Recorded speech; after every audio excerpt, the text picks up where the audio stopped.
ఇక ఇది తప్ప ఇంకొక ప్లేస్ లేనట్టు నర్సంపేటలో బడి కట్టాలంటే, ఇంటిగ్రేటెడ్ స్కూల్ కట్టాలంటే ఇది తప్ప ఇంకొక ప్లేస్ లేదా? గవర్నమెంట్ భూమే లేదా? ఈ ఊరు కాకపోతే ఇంకొక పక్క ఊర్లో గవర్నమెంట్ ల్యాండ్ ఉంటుంది కదా. సో నా ముందు పృథ్వీరాజ్ గారు ఉన్నారు, ఒకసారి మనం మాట్లాడదాం. మీరు కూడా తిరిగినట్టున్నారు కదా ఈ కోట అంతా. ఏం ఏం కనబడుతున్నది? చాలా అద్భుతం. అసలు దీన్ని ఒక టూరిస్ట్ ప్రాంతంగా మారిస్తే చాలా అద్భుతంగా ఉంటుంది కదా. యాక్చువల్గా నేను రాకముందు కొంచెం అంటే వేరే అభిప్రాయంతో ఉండే, ఇక గవర్నమెంట్ అది తెలియక తలిగింది కదా అని లెక్కలు మాట్లాడుతున్నారు కదా, ఎందుకులే అన్నట్టుగా ఉండే. వస్తప్పుడు కొంతమంది అట్లే మాట్లాడారు కూడా. కానీ మొత్తం కోట చుట్టూ మొత్తం ఇదంతా తిరిగిన మట్టి కోట 800 సంవత్సరాల పైన ఉన్న పైన 1213-15 ప్రాంతంలో దట ఇది. అప్పుడు నిర్మాణం చేసినటువంటి మట్టి కోట. ఎన్నో భూకంపాలు చూసి ఉంటది ఇది, ఎన్నో ఫ్లడ్స్ చూసి ఉంటది. ఇవన్నీ చూసి కూడా చెక్కు చెదరకుండా అది తట్టుకొని అట్లే ఉన్నది. పెద్ద పెద్ద బంగ్లాలు నిన్న మొన్న కట్టిన ఏమో కూలిపోయినాయి.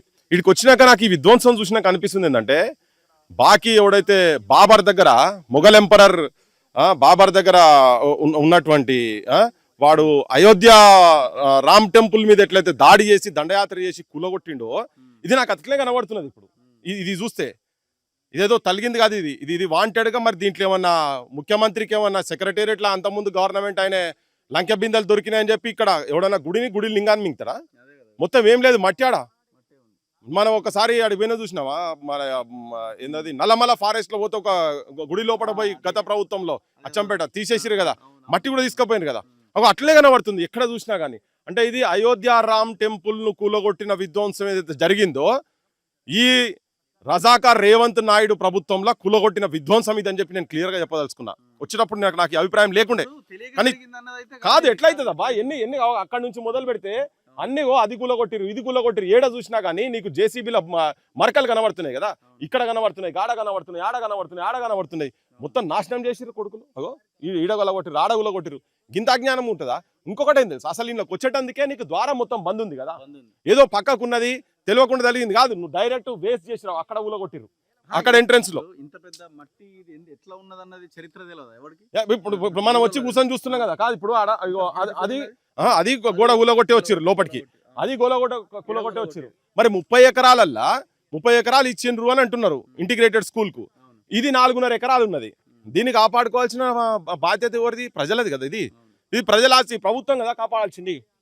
నా ప్రభుత్వమే తీసుకొచ్చి గుడులను, అరే గుడులకు లేదు ఈడ తెలంగాణలో బడులు ఎట్లా కట్టరు మీరు?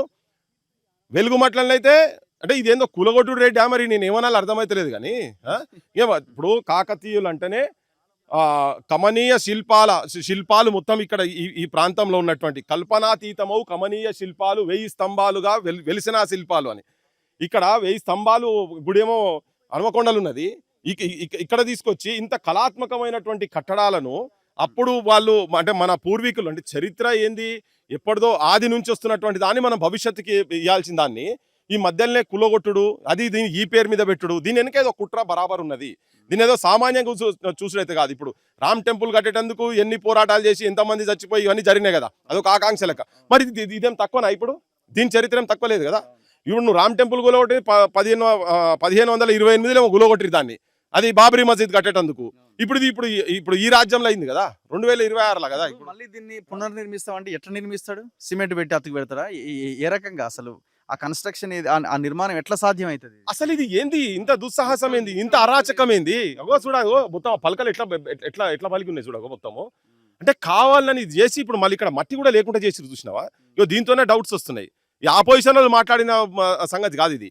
ఏదో తలుగుతే కూలిపోతేనేమో అది అట్లా పడి ఉంటుంది, ఒక పిల్లరో 2 పిల్లర్లో కూలుతాయి. ఇది అట్లా కాదు కదా, మొత్తం విధ్వంసం చేశారు కదా, ఎక్కడిదక్కడ నీలమట్టం చేశారు కదా, కంప్లీట్ నీలమట్టం చేశారు. దీన్ని వాళ్ళేదో వేరు ఇంకేం పడైంది, మొత్తం జేసీబీతో తీసిరు కదా. మనకు చాలా క్లియర్ కనబడుతున్నాయి కదా ఇదంతా. ఇగో చూడు, ఒక చిన్నదేదో కాదు కదా, 800 సంవత్సరాల కింద ఇది మొత్తం కట్టుకొని అక్కడి నుంచి వచ్చి వాళ్ళు ఇది పవిత్ర స్థలంగా భావించి పెట్టిన దాన్ని ఇంత అరాచకము, ఇంత విధ్వంసం. ఇది చాలా. అక్కడ ఒక బావి ఉన్నది వెనకాల, బావి ఉన్నాయి. నేను వెనక మొత్తం తిరిగి చూసినా కదా, చూస్తే కోట సుట్టు ఎట్లున్నది అంటే, కోట సుట్టు ఇంత పెద్దది. అంటే శత్రువులు ఎవరన్నా వస్తే వెనకట మీరు పెద్ద పెద్ద ఫోర్ట్స్ వాళ్ళకి పోతే నీకు నీళ్లు పెట్టి దాంట్లో మొసలు గినేసే సెక్యూరిటీ గురించి సేమ్ అది ఉంది. మొత్తం వెనకాల మొత్తం ఉన్నాయి, అక్కడ మొత్తం రాళ్ళు ఉన్నాయి కంప్లీట్ గా. అంటే శాసనాలు రాసినటువంటి వాటి ఉన్నాయి. ఈ అశోక్ నగర్ శాసనం ఇక్కడ ఉండే వాళ్ళు రాసి పెట్టుకున్న గణపతి దేవులది శాసనం ఇక్కడ రాజమహారాజా అనే అవన్నీ మొత్తం దాంట్లో అంతా మొత్తం లిపిలు గిపిలు అన్ని రాసి ఉన్నాయి, పలకలు ఉన్నాయి దానికి. ఎగ్జాంపుల్ ఉస్మానియా హాస్పిటల్ ఉంది. ఉస్మానియా జనరల్ హాస్పిటల్ నిర్మాణం చేయాలన్నప్పుడు ఇది హెరిటేజ్, దీన్ని కూలగొట్టడానికి వీల్లేదని కోర్టుకు కూడా వెళ్ళిర్రు. కోర్టుకు వెళ్తే కోర్టులో అసలు హాస్పిటల్ కట్టకుండా అంటే దాన్ని కాపాడుకోవడానికి ఒక ప్రయత్నం జరిగింది. ఇప్పుడు మరి ఇట్లాంటివి ఇది కాపాడుకోవడానికి గవర్నమెంట్ ప్రయత్నం చేయాల్సింది. గవర్నమెంట్ కూలగొడితే ఏ రకంగా చూడాలి? నేనైతే అనుకుంటున్నా దీని వెనక సాధిస్తున్నది, దీని చుట్టూ ఉన్నది కదా బడి అంటే అందరు మర్చిపోతారు, దీని దగ్గరికి ఎవరు రాడని. ఇప్పుడు 1965 ఇది ఆల్రెడీ దీంట్లో ఎంటర్ అయి ఉన్నది, ఇది హెరిటేజ్ స్ట్రక్చర్ గా పరిగణలోకి ఉన్నది. ఇంకోటి ఏంటంటే ఏదో ఒక మూలకు పడి ఉన్నది కాదు కదా, దీని చుట్టూ దీనికి పరిహారి గోడ లెక్క మట్టి గోడ అనేది పెట్టి ఉన్నది కదా, గ్రామంలో మధ్యలో ఉన్నది. ఇక్కడ సైనిక్ స్కూల్ ఉందంట, దానికి కూడా బార్డర్ దానికి సపరేట్ వేరే ఉన్నది. దీనికి మళ్ళీ దీనికి మధ్యలో పేద చుట్టు మొత్తం కోటకు బొంద ఉన్నది. అసలు ఇండ్లకు వచ్చి కాస్కర్ ఈ గుడిని ఇక్కడికి వచ్చి దీన్ని ఇంత విధ్వంసం చేసి కూలగొట్టాల్సిన అవసరం ఉన్నది. ఇది బరాబర్ ఎవడో దండయాత్ర, దేశం మీద దండయాత్ర చేసి మన గుడులు తీసేసి ఇంకేనా కట్టాలనే లెక్కనే ఇది క్లియర్ కట్ గా కనబడుతుంది తప్ప. అంటే ఇంత విధ్వంసం ఉంటుంది ఏంది, ఎంత అన్యాయం. ఎవరు బాధ్యులు? కాంట్రాక్టరా, కలెక్టరా, ఎమ్మెల్యేనా, ముఖ్యమంత్రి? ఎట్లా ఎవరు బాధ్యులు అనాలి? ఇప్పుడు ఎవరు ఏమున్నా కానీ దీనికి బాధ్యత ముఖ్యమంత్రే 100%. రాజు ఆయన కాబట్టి రాజు చేతులకే పోతుంది. ఇలా మన బాబ్రీ మసీద్ ఎవరు గులో కొట్టినట్టే సైన్యాధిపతి గురించి పేరు మాట్లాడినాం కానీ రాజుడు బాబరే. బాబర్ ఎంపరర్ బాబర్ ఉండే అప్పుడు వాళ్ళ మొగల్స్ని అంటారు కదా, ఇప్పుడు కూడా ఆయనకు అంతనే. ఇప్పుడు ఎవరికెరకబ్బా, ఇప్పుడు నీకెరకనా అక్కడిక వెలుగు మాట్లాడాలి నేను కాదు అంటాడు. ఈ కులగొట్టుడు ఎక్కడది? అక్కడ దిందహాడి అక్కడ కులగొట్టినావు మొత్తం. ఇక్కడికి వచ్చి నువ్వు ఇటువంటి పనులు, గుడులు కులగొట్టుడు పనులు, ఇది ఎక్కడ కదా. నేను ఇప్పుడు ఒంట్లే భయం ఉంటే జరగదు ఇవన్నీ. అంటే వీళ్ళందరూ ఒకరికొకరు దేంట్లో ఏదొస్తే వాటాలు పంచుకునే పనులలో ఉన్నారు కావచ్చు. దాని గురించి క్లియర్గా చెప్పదలుచుకుంది నేను. రాజు ఎవడో వాణ్ణి అనాల్సిందే, అది ఎవరైనా కానీ. ఇక్కడ రాజు రేవంత్ రెడ్డి, ప్రస్తుతం తెలంగాణలో ఉన్నటువంటి ప్రజాప్రతినిధులకు సారథ్యం వహిస్తున్నటువంటి రేవంత్ రెడ్డి దీనికి బాధ్యత వహించాల్సి ఉంటది. ఈ మేస్త్రి కడతాడు, నిర్మాణం చేస్తున్నట్టు ఈ గుంపు మేస్త్రి కులగొట్టుడు ఏంది నాకు అర్థం కాదు. గుంపు మేస్త్రి అంటే కడతాడు కూడా, ఇల్లు కడతాడు కానీ గుడులు కులగొడతాడా? మొన్న పోయి కొడంగల్లో ఒక లక్ష్మీ నరసింహస్వామి టెంపుల్ ఏదో సంథింగ్ ఓపెనింగ్ అన్నాడు. ఇంకేదో వేములవాడ రాజన్నకి 100 కోట్లు అన్నాడు. కొండగట్టుకు కోట్ల రూపాయలు ఇస్తున్నాం అని అన్నాడు. 250 కోట్లు అన్నాడు. మరి ఇప్పుడు ఇట్లాంటి ఆలయాలు కూడా కాపాడుకోవాలి కదా. 100%. నేను మొన్న సంగమైన ఊరికి పోయినాం. అక్కడ లింగాన్ని ఇట్లా పట్టుకొని దానికి 2 కోట్లు ఇస్తా, దీన్ని మొత్తం చెత్త చేస్తా అంటే 45-46 డిగ్రీలల్లా వీడికి వచ్చి చూసినాం. నాయన ఆయనతో మేము పోగానే 4 రోజులకు వెలుగుమట్ల ఇండ్లు కూలగొట్టినావు, ఇక్కడ లింగాన్ని లేపేవు, నువ్వు దేవుని లేపేవు, మంచిది కదా అన్న. అది అన్ననో లేదా, ఇది కులనే కూలగొట్టిండు కదా. ఇక్కడికి వచ్చి నన్ను ఒకరిద్దరు ఫోన్ చేసి అన్నారు, అరేగా ముఖ్యమంత్రి ఇంకా గుడి మీద అంటే ఆవుబాయి అని చెప్పని. మరి ఇప్పుడు దీని గురించి ఏం చెప్తారో చెప్పాలి. ఇప్పుడు ఇది కులగొట్టిండు కదా, ఇప్పుడు ఇది క్లియర్ కట్ కులగొట్టి కాపాడాల్సినటువంటి వాళ్ళు కులగొట్టిరు కదా. మొన్న నేను వారం కూడా కాలే, నాడికి పోయొచ్చు కూడా, సంఘం పోయొచ్చు, వారం కూడా కాలే, ఈడ గుడే కులగొట్టింది. ఇది కూడా శివాలయమే కదా, ఇది ఇప్పటిది కాదు. మళ్ళీ 800 ఏళ్ళ కిందిది, 800 years, 800 సంవత్సరాలు అంటే ఏంటిది అది?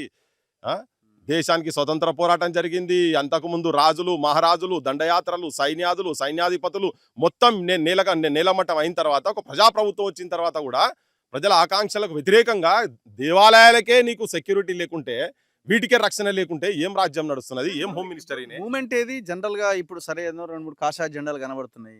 ఇప్పుడు వీళ్ళంతా ఏరి బీజేపీ వాళ్ళు మేమే ఇక మాకు మించిన వాళ్ళు లేరు, గుడుల విషయంలో అక్కడోటి జరిగినప్పుడు వెళ్తా ఉంటారు.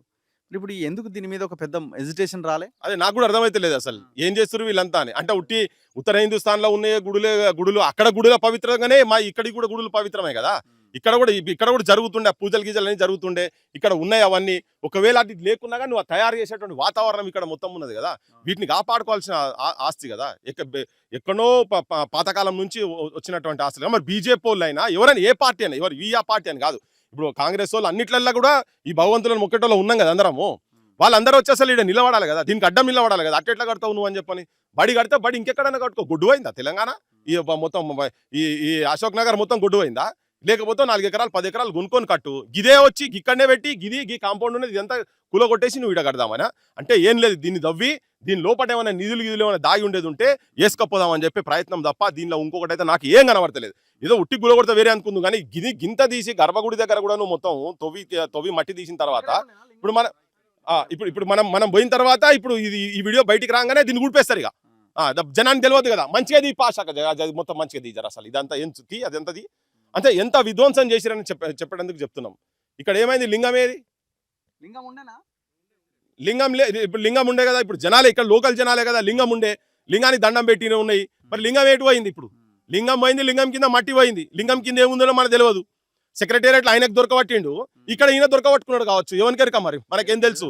అంతే, ఏదైనా జరగవచ్చు కదా. కలెక్టర్లు ఉన్నది. ఇప్పుడు తమాషా ఏంటంటే ఏ డిపార్ట్మెంట్లోకి ఆ డిపార్ట్మెంట్ నాకు తెలియదు అంటే నాకు తెలియదు అంటుండు, ఎండోమెంట్ వాడు నాకు తెలియదు అంటుండు, రెవెన్యూ నాకు తెలియదు అంటుడు, వ్యవసాయం వాడు నాకు తెలియదు అంటుడు. మరి ఎవడు వచ్చి ఇది చేసినాడు? ముఖ్యమంత్రి రాత్రిపూట వచ్చి నెత్తి మీద తెల్ల బట్టలు వేసుకున్నా, రాత్రిపూట నల్ల బట్టలు వేసుకుని వచ్చిన దువ్విండా? అసలు ఏంటిది ఇది? ఎటు పోతున్నది ఇది? రాజ్యం ఎటు పోతున్నది? ఏమైతున్నది? ఈ విధ్వంసం ఏంటిది? కూలగొట్టుడు ఏంటిది? గుడులకు కూడా రక్షణ లేదు. ఏంది అదంతా? ఓకే, సో మాట్లాడదాం. సో ఈ ఈ ఈ ప్రాంతం చాలా ఇక్కడ శివలింగం ఉన్న ప్రాంతం ఇది. సో గ్రామస్తులు చెప్తున్నది ఏంటంటే ఇక్కడ లింగం ఉన్నది అని. మరి లింగం లేదు, లింగం కింద మట్టి కూడా పోయింది. మరి దీని కింద ఉన్నది ఏమన్నా తీసుకొని పోయిరా అని ఒక అనుమానం కనబడుతున్నది. సో ఎంత అద్భుతమైన శిల్పకళ అనేది మనకు ఈ డిజైన్స్ ఇదంతా కూడా ఆనాడు చేతులతో చెక్కినటువంటి ఆనాటి కళాకారులు చెక్కినటువంటి కట్టడాలు ఇవన్నీ కూడా ఎంత అద్భుతంగా ఉన్నదో మనం చూడొచ్చు. సో ఒకసారి లోకల్ వీళ్ళు ఉన్నారు, మాట్లాడదాం. స్థానికులు ఉన్నారు. మీరు వచ్చేవాళ్ళ బ్రదర్? మీరు ఇదే ఊరా? ఒకసారి జరగవా? నర్సంపేట లోపల ఏముంటుండే? శివలింగం ఉండేది. ఉండేనా? ఆ. ఓకే, మరి ఇప్పుడు ఈ లింగం లేదుగా. అంటే అంత ముందుకు ఈ గుడికి రావాలంటే కూడా చాలా మంది భయపడేది. ఎందుకంటే వెనకట అందరూ చెప్పేది ఇందులో వేరే ఉండేది, పాము ఉండేది, పెద్ద పాము ఉండేది, అలా పోతే ఏమైనా అవుతుంది అని చెప్పేసి ఉండేది. భయం పెట్టి ఒక గుప్త నిధులు ఉండేది ఆ విగ్రహం కింద, ఇట్లా ఉండేది. అలా పోవాలంటే రక్తంగా కొంచెం చచ్చిపోయేది అని చెప్పి ఒక పుకాటు ఉండేది. ఇలా గుప్త నిధులని ఉండేనా? ఇలా పోతే రక్తంగా కొంచెం చచ్చిపోతారని అశోక్ నగర్ వాళ్ళందరూ చెప్పేది అన్నట్టు. అది ఆ ప్లేస్ వరకు తొవ్విలు అలా తీసే ఉంటున్నా తెలిసి, ఎందుకంటే బాగా డెప్త్ గా తొవ్విలు కదా, బాగా బాగా డెప్త్ అంతా పైకి ఉండే. అది ఎంట్రెన్స్, అది దేవుడి ఎంట్రెన్స్. అది ఎంట్రెన్స్ ఇట్లా ఎంట్రెన్స్. అది ఎంట్రెన్స్ మనకు చాలా క్లియర్ కనబడుతుంది చూడండి. ఆ పైన దర్వాజా, అది ఎంట్రెన్స్. అది ఎంట్రెన్స్ లోకి వచ్చిన తర్వాత ఇప్పుడు ఈ తవ్విన ప్లేస్ లో శివలింగం ఉంటది. మరి ఆ శివలింగం కింద మరి అంత లోతు మట్టిని జేసీబీ పెట్టి తీయాల్సిన అవసరం ఏమొచ్చింది? సరే, ఏదో తగిలి కూలిపోయింది అంటున్నారు. తగిలి కూలిపోతే వర్షాకాలం మొత్తం చుట్టూ చెట్లు ఉండేది. అసలు ఇప్పుడు కూడా కనబడకుండా అంత పరిస్థితులు ఉండేది. భయం అయ్యేది, ఇలా రావాలంటే కూడా భయం అయ్యేది. సో ఎవరైనా వచ్చి దీపం అట్లాంటిది అసలు ఎవరు రారు, ఎవరు రారు ఇక్కడికి. అమ్మాయిలు లేడీస్ కానీ అబ్బాయిలు కానీ ఎవరు రారు. జస్ట్ నార్మల్ గా ఊరలు పొలం వాళ్ళు అటు తిరిగేది. ఇలా రావాలంటే భయపడేది అందరు. మట్టి కోట ఉంది కదా, ఈ కోట లోపలికి రావడానికి చిన్న చిన్న పొలం వాళ్ళే చేసుకునేది. అంతే, పొలం వాళ్ళే వచ్చేది కానీ ఎవరు ఇంతవరకు అయితే ఎవరు రాలేదు ఇక్కడికి. ఇప్పుడు ఇది ఏమైంది? మీరు ఆ రోజు ఉన్నారా కూలగొడుతున్నప్పుడు? కూలగొట్టిన తర్వాత వచ్చినాం మేము. కూలగొట్టిన తర్వాత వచ్చినాం. తెల్లారి గట్ల నుంచి నైట్ నుంచి స్టార్ట్ చేసిలట. అది కూడా తీసేసి అది. అవును. ఓకే, ఇక్కడ వాటర్ బాగా ఉండేది, చెరువులకు అట్లా. అక్కడ బావి ఉంది కదా, ఆడ వెనకాల బావి ఉంది. సో మీరేమనుకుంటున్నారు? అంటే ఇది కావాలని కూలగొట్టిరని? కావాలనే దాని గురించే కూలగొట్టిల్లు. అది లింగం కింద దాని గురించే కూలగొట్టిల్లు. ఈ లోకల్ ఏరియా కాంగ్రెస్ ప్రభుత్వం వాళ్ళు ఏమైనా చెప్పుంటున్నా తెలిసి వాళ్ళ వల్లనే తీసిల్లని చెప్పి మేము అనుకుంటున్నాం. వాళ్ళు చెప్పడం వల్ల ఇట్లా ఉంది, తీసే బెటర్ కదా, మన ప్రభుత్వం ఉంది కదా, ఏమైనా వెళ్తే కావచ్చు అనే ఉద్దేశంతో తీసిల్లని మేము అనుకుంటున్నాం. కాంట్రాక్టర్ ఎవరు? మనకు పేరు తెలుసు సార్. అది ఎవరన్నా లోకల్ వాళ్ళు ఉన్నారు? ఎవరున్నారు లోకల్? మాట్లాడతారా? ఏ ఊరు మీది? నర్సంపేట. వచ్చేది ఎప్పుడైనా మీరు? ఎప్పుడు రాలే?